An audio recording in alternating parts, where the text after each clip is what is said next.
गरीब की शादी। कुछ सालों पहले की बात है।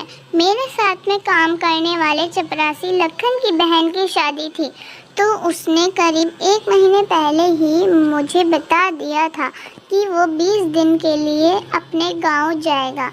उसने कुछ अग्रिम राशि के लिए भी आवेदन किया था जो 50,000 थी। मैंने उस राशि को मंजूर कर दिया था, लेकिन उससे पहले मैंने पूछा था कि इतने पैसों का क्या करेगा, तो उसका कहना था कि बहन की शादी है, वहाँ खर्च करना है, बहन के लिए कपड़े बनवाने हैं और भी बहुत सा सामान बनवाना है।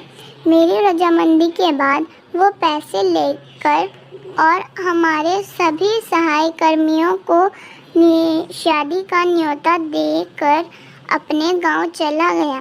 उसकी बहन की शादी 17 मार्च को थी। हम भी भूल गए थे कि उसके घर में शादी है। एक दिन अचानक उसका फ़ोन आता है कि साहब जी, आपको सबको शादी में ज़रूर आना है और परसों शादी है, और साथ में अपना पता भी बताया। उसी दिन सबने मिलकर यही सोचा कि अमीरों की शादियां तो बहुत देखते हैं, एक बार गांव की शादी भी देख लेते हैं। तो हमने नियत तिथि के लिए एक वाहन किराए पर ले लिया और सभी शाम को अपना कार्य निपटाकर 6 बजे गाड़ी में आ गए। हम सभी अलीगढ़ से आगे छाता के पास एक गांव है, जिसकी दूरी दिल्ली से करीब 2.5 घंटे की है। चल दिए। हम सभी 8:30 बजे वहां जा लगे। वो बिल्कुल पिछड़ा गांव था।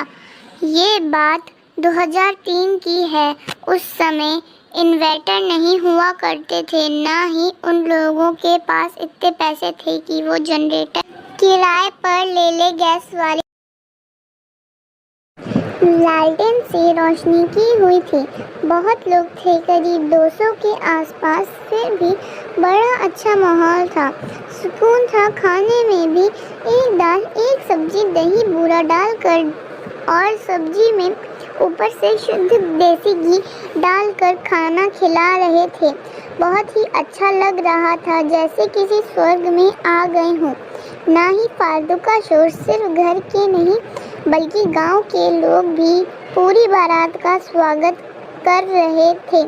लग ही नहीं रहा था कि एक घर की शादी है, पूरे गांव की बेटी की शादी थी।